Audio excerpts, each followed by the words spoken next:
ओम शांति। 16 मार्च 2024 के ईश्वरीय महावाक्य हैं। आज के साकार मुरली का सार। मीठे बाबा ने कहा, मीठे बच्चे, ज्ञान की डिपार्टमेंट अलग है, योग की अलग है। योग से आत्मा सतो प्रधान बनती है। योग के लिए एकांत की जरूरत है। अब एकांत का यहाँ अर्थ समझना है। एकांत अर्थात एकांतवास जो कहते हैं ना, ऐसे नहीं है कि किसी जगह पर चले जाएं जहाँ किसी तरह का कोई साउंड ना हो, किसी ऐसे स्थान पर जहाँ एकदम बोली भाषा से परे हो, अशांत ना हो, शांति जहाँ हो। तो बाबा कहते हैं इसे एकांतवास नहीं कहते हैं। याद माना हर कर्म में रहते उस एक की अंतर्मुखी हो जाना, बाहमुखी से अपना बुद्धि को हटा लेना, एक परमात्मा को, एक ही निराकार को याद करना। तब बाबा कहते हैं कि आपकी आयु भी बढ़ेगी, है ना। योग से आत्मा सत्व प्रधान बनती है और योग के लिए क्या होगा, आपको एकांत चाहिए, है ना। बाहमुखी की सारी बातें छोड़ना है, बुद्धि से सब कुछ भूलना है। प्रश्न है, स्थायी याद में रहने का आधार क्या है। उत्तर में बाबा ने कहा, तुम्हारे पास जो कुछ भी है उसे भूल जाओ, देह सहित सब कुछ। शरीर भी याद ना रहे, सब ईश्वरीय सेवा में लगा दो, यही है मेहनत। इस कुर्बानी से याद स्थायी रह सकती है। तुम बच्चे प्यार से बाप को याद करेंगे तो याद से याद मिलेगी। बाबा भी करंट देंगे, करंट से ही आयु बढ़ती है, आत्मा एवर हेल्दी बन सकती है।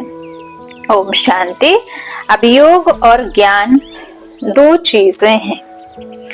बाप के पास यह बहुत बड़ा खजाना है जो बच्चों को देते हैं। बाप को जो बहुत याद करते हैं उनको करंट जास्ती मिलती है, क्योंकि याद से याद मिलती है। जब आप याद करेंगे तो बाबा से याद मिलेगी। यह कायदा है, क्योंकि मुख्य है याद। ऐसे नहीं कि ज्ञान बहुत है इसका मतलब याद करते हैं, नहीं। ज्ञान की डिपार्टमेंट अलग है, योग की बहुत बड़ी सब्जेक्ट है, ज्ञान की उससे कम।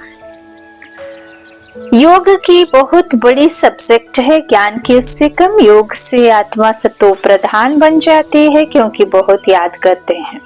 याद के बिगर सतो प्रधान बनना असंभव है। बच्चे ही सारा दिन बाप को याद नहीं करते तो बाप भी याद नहीं करते, नहीं करेंगे। बच्चे अच्छी रीति याद करते हैं तो बाप की भी याद से याद मिलती है, बाप को खींचते हैं। यह भी बना बनाया खेल है। जिसको अच्छी रीति समझना है, याद के लिए बहुत एकांत भी चाहिए। पिछाड़ी में आने वाले जो ऊंच पद पाते हैं उसका आधार भी याद है। उन्हें याद बहुत रहती है, याद से याद मिलती है। जब बच्चे बहुत याद करते हैं तो बाप भी बहुत याद करते हैं, वह कोशिश करते, कहते हैं ना, बाबा रहम करो, कृपा करो। इसमें भी चाहिए याद। अच्छी तरह याद करेंगे तो ऑटोमेटिकली वह कशिश होगी, करंट मिलेगी। आत्मा को अंदर आता है कि मैं बाबा को याद करती हूँ, तो वह याद एकदम भरपूर कर देती है, अंदर से आपके बलों को वापस लौटा देती है परमात्मा की याद से। ज्ञान है धन, याद से फिर याद मिलती है, जिससे हेल्दी बन जाते हैं, पवित्र बन जाते हैं। इतनी ताकत है जो सारे विश्व को पवित्र बना देते हैं। इसलिए बुलाते हैं बाबा आकर पतितों को पावन बनाओ। मनुष्य तो कुछ नहीं जानते, ऐसे ही रड़ियां मारते हैं और समय वेस्ट करते रहते हैं। बाप को जानते नहीं, नौदा भक्ति भल करते हैं। शिव के मंदिर में जाकर काशी कलपट खाते हैं, मिलता कुछ भी नहीं, फिर भी विकर्म बनने शुरू हो जाते हैं। माया झट फंसा देती है, प्राप्ति कुछ भी नहीं। अब तुम जानते हो, पतित पावन बाप है, उन पर कुर्बान जाना चाहिए। वह समझते हैं शिव शंकर एक है। यह भी अज्ञान है। यहाँ बाबा बार बार कहते हैं मन मना भव, मन आ मना भव, मन से मुझ को याद कर, मेरे भाव को मन में रख, हमेशा मेरी याद में रहे। मन मना भव, मुझे याद करो तो तुम पवित्र बन जाएंगे, तुम काल पर जीत पाते हो। इसमें तुम जितनी कोशिश करेंगे तो माया भी विघ्न डालेगी, क्योंकि माया समझती है यह बाप को याद करेंगे तो मुझे छोड़ देंगे। रावण राज्य में रावण भी अपना पूरा बाल अजमाएगा, क्योंकि ये आए भगवान पराये देश में, पराये राज्य में, है ना, दूरंदेशी देश में से आया, है ना, हसीन मुसाफिर। तो वो आया सर्व शक्तियां लेकर और हमारे लिए स्वर्ग स्थापना का कार्य करने के लिए हम बच्चों को श्रीमत दे रहे हैं। हमारे द्वारा बाबा के, ब्रह्मा बाप के द्वारा स्थापना का कार्य चल रहा है। तो अब रावण सोचता कि तो वो कोशिश करेगा कि मेरे राज्य को कोई छीन ना सके। इसीलिए माया हर बार जब भी तुम बाबा को याद करोगे तो जरूर वार करेगी। तो हमें बचने के लिए उसका हाथ साथ उसकी याद नहीं छोड़ना है, क्योंकि माया समझती है या बाप को याद करेंगे तो मुझे छोड़ देंगे। क्योंकि जब तुम मेरे बनते हो तो सब कुछ छोड़ना पड़े। एक कथा है, लाठी भी छोड़ो, सब चीजें छुड़ाते हैं, परंतु यह कभी नहीं कहते कि शरीर को भी याद नहीं करो। बाप कहते हैं यह शरीर तो पुराना है, इसे भी भूलो, भक्ति मार्ग की बातें भी छोड़ दो, एकदम सब कुछ भूल जाओ, अथवा जो कुछ है काम में लगा दो, तभी याद टिकेगी। अगर उच्च पद पाना है तो बहुत मेहनत चाहिए। शरीर भी याद न रहे, अशरीरी आए थे, अशरीरी होकर जाना है। मुट्ठी बांधे आया बंदे, हाथ फैलाकर जाएगा, क्या लेकर आया क्या लेकर जाएगा। बाबा कहते हैं मुट्ठी बांधे आया बच्चे, हाथ पसारे नहीं जाएगा, संस्कारों से बुद्धि को भरकर भरतु हाथ जाएगा। बाबा बच्चों को पढ़ाते हैं, इनको कोई तमन्ना नहीं है, यह तो सर्विस करते हैं। बाप में ही तो ज्ञान है ना, यह बाप और बच्चे का खेल है। बाप दादा इकट्ठे है ना, तो ये बाप का बच्चा, ये और बाबा इकट्ठा है, तो बच्चे भी याद करते हैं। फिर बाप बैठकर सर्च लाइट देते हैं। कोई बहुत खींचते हैं तो बाप बैठ लाइट देते हैं, बहुत नहीं खींचते हैं तो यह बाबा बैठ बाप को याद करते हैं। कोई समय किसको करंट देनी होती है तो नींद फिट जाती है, यह फुरना लग जाता है। बाबा को कितना सेवा का रहता था ना, पहले सेवा में सबको आगे रखते थे, विशेषताएं देखते थे, और जब भी श्रीमत पर चलने की कोई बात आती थी, कुछ खुद को बदलने की बात आती थी, तो सबसे पहले मैं आकर के खड़ा हो जाता हूँ और बाकी सेवा में बच्चों को आगे किया। तो बाबा कहते इस तरह नींद फिट जाती है, पुरना लग जाता है कि फलाने को करंट देनी है। पढ़ाई से आयु नहीं बढ़ेगी, करंट से आयु बढ़ती है, एवर हेल्दी बनते हैं। दुनिया में किसकी आयु 125 150 वर्ष भी होती है तो जरूर हेल्दी होंगे, तब तो इतना बढ़ जाती है। भक्ति भी बहुत करते होंगे, भक्ति में भी कुछ फायदा है, नुकसान नहीं। जो भक्ति भी नहीं करते उनके मैनर्स भी अच्छे नहीं होते। भक्ति में भगवान में विश्वास रहता है, धंधे में चोट पाप नहीं करेंगे, क्रोध नहीं आएगा। भक्तों की भी महिमा है। मनुष्यों को यह मालूम नहीं है कि भक्ति कब शुरू हुई, ज्ञान का तो पता नहीं पड़ता, भक्ति भी पावरफुल होती जाती है। फिर भी जब ज्ञान का प्रभाव हो जाता है तो फिर भक्ति बिल्कुल छूट जाती है, जैसे बाबा के ब्राह्मण बच्चों ने छोड़ दी। तो यह दुख सुख भक्ति और ज्ञान का खेल बना हुआ है। मनुष्य कह देते हैं दुख सुख भगवान ही देते हैं, फिर उसको सर्वव्यापी कह देते हैं, लेकिन सुख दुख अलग चीज है। जब सुख है तो दुख नहीं, और जब दुख है तो सुख नहीं। दुख हरता सुख करता बाप दुख से लिबरेट करने इस दुनिया को ही आते हैं, तो मुक्ति जीवन मुक्ति का वर्षा देते हैं। तो राम राज्य में रावण का नामो निशान नहीं होता, लेकिन इस रावण राज्य में ही वो परमपिता परमात्मा इस कलयुग के अंत में और आदि सतयुग का तब आकर के फिर क्या करते हैं, ज्ञान देते हैं और हमें उन सब बातों से परे रख करके इसी दुनिया में रहते हुए, हम पुरानी दुनिया में नहीं, हम संगम पर हैं, बाकी सब पुरानी दुनिया में हैं। तो बाबा कहते हैं दुख सुख का अलग अलग दोनों चीजें हैं। ड्रामा को ना जानने कारण कुछ भी समझते नहीं है। इतनी सब आत्माएं एक शरीर छोड़ दूसरा लेती हैं, यह तुम ही जानते हो।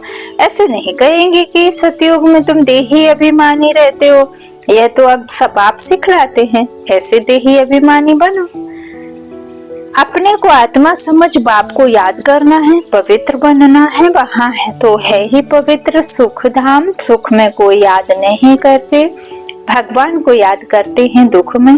देखो ड्रामा कितना वंडरफुल है, जिसको तुम ही नंबर वार जानते हो। यह जो पॉइंट्स लिखते हैं वह भी भाषण के समय रिवाइज करने के लिए। डॉक्टर वकील भी पॉइंट्स नोट करते हैं।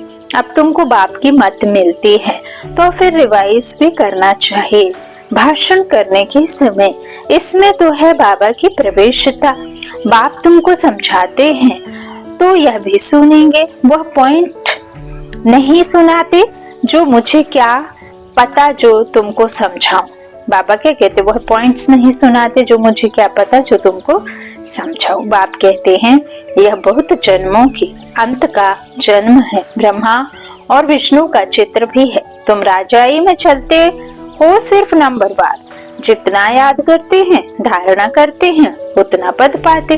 बाप कहते हैं गुहाते गुहा बातें सुनाता हूँ। तुम नई नई पॉइंट्स नोट करो, पुराने काम में नहीं आएंगी। भाषण के बाद फिर याद आएगा कि यह पॉइंट्स अगर समझाते तो बुद्धि में ठीक बैठ जाती। तुम सब ज्ञान से स्पीकर हो, ज्ञान के स्पीकर हो, परंतु नंबरवार। बाबा कहते सबसे अच्छे महारथी हैं। बाबा की बात अलग है। यह बाप दादा दोनों इकट्ठे हैं। मम्मा सबसे अच्छा समझाती थी। बच्चे संपूर्ण मम्मा का साक्षात्कार भी करते थे। कहाँ जरूरी होता था तो बाबा भी प्रवेश करके अपना काम कर लेता था। यह सब समझने की बातें हैं। पढ़ाई फुर्सत के समय होती है, सारा दिन तो धंधा आदि करते हैं।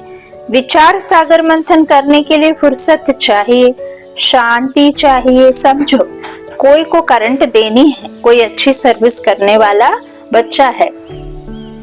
इसीलिए बाबा ने क्या किया है, समझाया है। क्या समझाया है बाबा ने, सवेरे उठकर जितना बाप को याद करेंगे उतना कशिश होगी। बाबा को याद करने से बहुत अच्छा लगता है। सुबह भोजन करना है, लेकिन कौन सा, बाबा के साथ बैठ करके अच्छे बाबा से रूह रिहान करने का, अच्छे विचारों का, सर्वश्रेष्ठ वृत्ति बनाने के लिए श्रेष्ठ संकल्पों की शक्तियों से, बाप से, सर्वशक्तिमान से एनर्जी फुलफिल आत्मा में करनी है तो कशिश होगी। बाबा भी लाइट देंगे। बाबा का तो यही धंधा है बच्चों को सर्च लाइट देने का। जब बहुत सर्च लाइट देनी होती है तो भी बाप को बहुत याद करते हैं, तो बाप भी सर्च लाइट देते हैं। आत्मा को याद कर सर्च लाइट देनी होती है, यह बाबा भी सर्च लाइट देते हैं। फिर इसको कृपा कहो, आशीर्वाद कहो, कुछ भी कहो। सर्विसेबल बीमार होगा तो तरस पड़ेगा। रात को जागकर भी उनकी आत्मा को याद करेंगे, क्योंकि उनको पावर की दरकार है। याद करते हैं तो उनको रिटर्न में याद मिलती है। बाप का लव बच्चों पर जास्ती है, बाप का बच्चों पर लव जास्ती है। फिर उनको भी याद पहुंचती है। बाकी ज्ञान तो सहज है, उसमें माया के विघ्न नहीं पड़ते हैं। मुख्य है याद, इसमें विघ्न पड़ते हैं। याद से बुद्धि सोने का बर्तन बन जाती है जिसमें धारणा होती है। खाली बर्तन होगा तो ज्ञान चढ़ेगा, आधा भरा होगा तो छलकेगा, न समाएगा न फिकेगा, वो बीच में ही अटका रहेगा, आधा इधर आधा उधर। दो पाँव में ना रख, दो पैर दोनों एक एक अलग अलग नाव में रखेंगे तो फिर वो नाव इस तरफ, ये नाव इस तरफ, तो क्या होगा, तुम्हारा क्या होगा। ध्यान दो। तो जिसमें धारणा होती है, जब बुद्धि शुद्ध होती है, कहावत है शेरनी का दूध सोने के बर्तन में ठहरता है। इस बाप के ज्ञान धन के लिए भी सोने का बर्तन चाहिए, एकदम स्वच्छ आत्मा। क्लियर बुद्धि, तो वह तब होगा जब याद की यात्रा में रहेंगे। जिसकी याद की यात्रा में रहेंगे तो उसी के गुण तुम्हारे में आएंगे, तो याद नहीं करेंगे तो धारणा नहीं होगी। ऐसे मत समझो कि बाप अंतर्यामी है, कुछ बोला और हुआ। यह तो भक्ति मार्ग में होता है। बच्चा हुआ तो कहेंगे गुरु की कृपा है, अगर नहीं हुआ तो कहेंगे ईश्वर के भावे रात दिन का फर्क है। तुम बच्चों को ड्रामा का राज तो बाप ने अच्छी रीति समझाया है। तुम भी पहले नहीं जानते थे, यह है तुम्हारा मर जीवा जन्म। जीते जी मरना है ना। बुद्धि से इस देह को छूटे हुए देखना है, जैसे मुर्दा पड़ा रहता है ना और आत्मा ऊपर उड़ जाती है, लेकिन वो सचमुच होता है। यहाँ आपको ऐसे बुद्धि से करना। तो अभी तुम जानते हो हम देवता बन रहे हैं। तुम इस टॉपिक पर समझा सकते हो कि यह लक्ष्मी नारायण को राज्य कैसे मिला, फिर कैसे गवाया। सारी हिस्ट्री ज्योग्राफी हम आपको समझाएंगे। यह ब्रह्मा भी कहते हैं हम लक्ष्मी नारायण की पूजा करते थे, गीता पढ़ते थे। बाबा ने जब प्रवेश किया तो सब कुछ छोड़ दिया, साक्षात्कार हुआ। बाबा ने कहा मुझे याद करो तो विकर्म विनाश होंगे। इसमें गीता आदि पढ़ने की बात नहीं। बाप इनमें बैठा है, सब कुछ छुड़ा दिया। कभी शिव का दर्शन करने मंदिर में नहीं गए, भक्ति की बातें एकदम उड़ गई। यह नॉलेज बुद्धि में आ गई। बाबा ने जो ब्रह्मा बाप को साक्षात्कार कराया और बाबा की जब उनको बताया कि ऐसे ऐसे तुम थे, ऐसे बन गए, अब ऐसे वापस बनना है, तो बाबा ने सब कुछ छोड़ दिया। एकदम बातें सब भक्ति की उड़ गई। यह नॉलेज बुद्धि में आ गई, रचता और रचना के आदि मध्य अंत की। बाप को जानने से तुम सब कुछ जान जाते हो। तुम वंडरफुल टॉपिक्स लिखो जो मनुष्य वंडर खाएं, भागे सुनने के लिए। मंदिर में जाकर कोई से भी पूछो, जब यह लक्ष्मी नारायण विश्व के मालिक थे तो और कोई धर्म नहीं था, भारत ही था। फिर तुम सतयुग को लाखों वर्ष कैसे कह देते हो, जबकि कहते हैं क्राइस्ट से 3000 वर्ष पहले पैराडाइज था। फिर लाखों वर्ष कैसे हुए? लाखों वर्ष में तो ढेरों के ढेर मच्छरों सा दृश्य हो जाए। अभी देखो 5000 वर्ष में कैसे हो गए हैं। जमीन उतनी थी, मनुष्य आत्माओं ने शरीर लिया तो जनसंख्या बढ़ी तो घर मकान कम पड़े तो देखो गांव के गांव पूरे बस गए ना। तो बाबा कहते देखो कैसा हो गया। तो थोड़ी भी बात सुनाओ तो वंडर खाएंगे, परंतु जो स्कूल के होंगे उन्हों की बुद्धि में यह ज्ञान बैठेगा नहीं। तो कहेंगे ब्रह्म कुमारियों का वंडरफुल ज्ञान है, इसमें समझने की बुद्धि चाहिए। मुख्य बात है याद की। स्त्री पुरुष एक दो को याद करते हैं, यह आत्मा याद करती है परमात्मा को। इस समय सब रोगी हैं, अपने रोगी बनना है। यह टॉपिक भी रखो। बोलो आप जो घड़ी घड़ी बीमार पड़ते हो तो हम आपको ऐसी संजीवनी बूटी देंगे जो तुम कभी बीमार नहीं पड़ेंगे। अगर हमारी दवाई अच्छी तरह काम में लाएंगे तो। कितनी सस्ती दवाई है, 21 पीढ़ी सतयुग त्रेता तक बीमार नहीं होंगे, वह है ही स्वर्ग। ऐसी पॉइंट नोट कर लिखो। तुम सब सर्जनों से भी बड़ा अविनाशी सर्जन तुम्हें दिखाई, तुम्हें ऐसी दवाई देंगे। रूहानी सर्जन है ना, रूहानी डॉक्टर है वैद्यनाथ, रूहानी वैद्यनाथ, तो तुम्हें ऐसी दवाई देंगे जो तुम भविष्य 21 जन्म के लिए कभी बीमार नहीं पड़ेंगे। अभी है संगम। ऐसी बातें सुनकर मनुष्य खुश होंगे। भगवान भी कहते हैं मैं अविनाशी सर्जन हूँ। याद भी करते हैं हे पतित पावन अविनाशी सर्जन, आओ अब मैं आया हूँ, तुम सबको समझाते रहो।